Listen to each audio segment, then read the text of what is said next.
juga ya 5 juta. Seperti apa sih harapannya untuk? Jadi pertama saya hari ini di Kebayoran Lama diterima sangat baik oleh RT RW dan juga oleh para pedagang pasar. Jadi ada 2 kegiatan yang langsung berturut-turut. Di sana saya mendapatkan banyak hal yang mungkin belum saya dapatkan di tempat lain.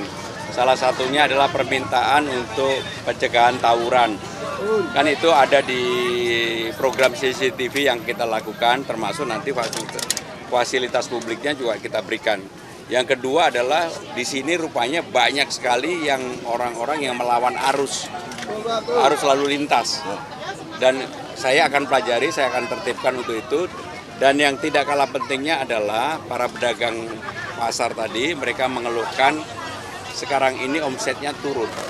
Karena memang ini mungkin karena tekanan ekonomi dunia dan juga mengakibatkan ekonomi lokal yang menurun, mereka minta untuk bisa pemerintah Jakarta membantu permodalan. Maka seperti yang saya sampaikan bahwa kami akan mengalokasikan dana 300 miliar itu untuk seperti ini. Supaya mereka tetap bisa survive karena penyangga utama Jakarta ekonomi itu di UMKM hampir 98,8%. Termasuk tenaga kerja tertinggi ya UMKM. Jadi itulah yang menjadi pikiran saya setelah melihat di lapangan pada hari ini. Itu teknisnya gimana sih Pak? Jadi teknik yang 300 tadi itu merupakan hal yang nanti dikelola oleh apakah bisa secara langsung melalui KUR atau melalui Bank DKI. Jadi yang jelas supaya kita mengajari juga bagi para pedagang bertanggung jawab terhadap itu. Tapi pengalaman saya yang ada ketika pandemi kemarin, dana PEN untuk membantu UMKM ini paling tertib. Mereka rakyat yang di bawah itu rata-rata lebih tertib dibandingkan dengan yang lain. Pak, itu kan terkait kan sudah permodalan ada ya. Kalau program terkait OKOC atau Jackpreneur, ini apa bedanya Pak sama program Maxon? Ya, OKOC kan nggak terus-menerus. Sekarang ini kan memang, ya mohon maaf bukan mau mengkritisi, karena memang selalu di kita itu berganti kepemimpinan, polisinya juga berubah.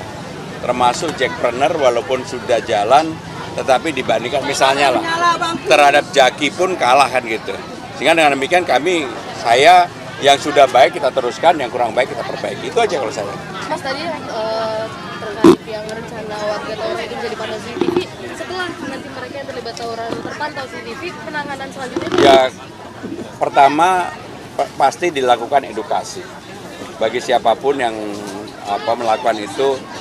Baru kalau ini sudah berulang-ulang nggak bisa disadarkan, ya kita menyerahkan ini kepada aparat penegak hukum untuk supaya dilakukan upaya hukum supaya orang jerah. Tapi saya yakin kalau CCTV ada di mana-mana pasti tawuran itu akan menurun dengan drastis.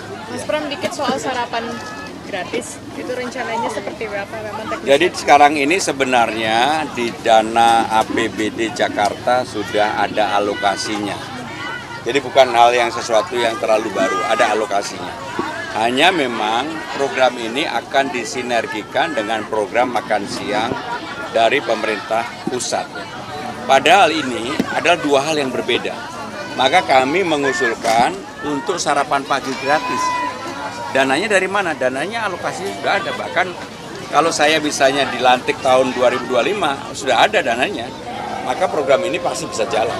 Jadi bukan sesuatu yang dari kayangan. Mas Pram, menurut saya kan kalau program pemerintah pusat kan makanannya lengkap dari nasi, lauk, sayuran, dan susu. Nah kalau sarapan ini menunya? Kalau pemerintah pusat ini kan bertanggung jawab seluruh Indonesia. Pasti problemnya juga beraneka ragam, di setiap daerah berbeda-beda. Kalau Jakarta ini kan lebih sempit, dan dananya Jakarta untuk itu sudah ada dan gede banget.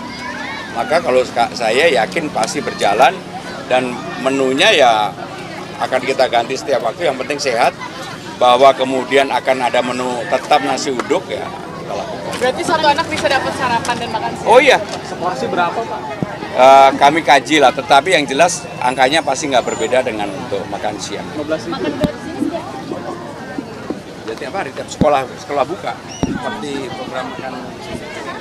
Mas, yang permodalan 300 miliar tadi itu untuk modal intinya atau untuk fasilitasnya gimana? Itu untuk modal membantu UMKM bergerak. Jadi bukan fasilitas untuk infrastruktur, enggak, ini permodalan aja. Oh, jadi khusus Modal, karena kami menginginkan bisa mendorong UMKM ini survive, dan UMKM ini kan yang terbesar menjadi penyangga ekonomi Jakarta. Termasuk di dalamnya kami yang sudah sampaikan untuk membuka 500.000 lowongan kerja. Kenapa 500.000 lowongan kerja? Karena sampai dengan bulan Oktober kemarin ada 354.000 pengangguran. Ditambah 52.000 yang baru di PHK. Jadi kurang lebih ada 400.000. Kalau ada pembukaan 500.000 itu rasional banget dan ada, duitnya ada gitu. Pak, ini ada pengusaha warteg mengeluhkan biaya sewa ruko yang terlalu mahal, Pak. Nah, ini mereka menyebut ini membebani para pengusaha karena uangnya itu hanya untuk menutup biaya sewa ruko. Ini bagaimana, Pak? Kalau saya jawab semuanya, saya sok pinter. Karena ini baru tahu, jadi saya nggak bisa jawab. Nanti saya pelajari dulu, ya. Rencananya yang mengantri janda kaya menikahi pemuda nganggur. Aduh. Malah ada rencana untuk melaporkan kasus ke polisi. Politik saya riang gembira. Saya tidak mau menari-nari di tempat hal yang tidak perlu saya menari. Jadi saya tetap riang gembira, fokus pada apa yang saya lakukan.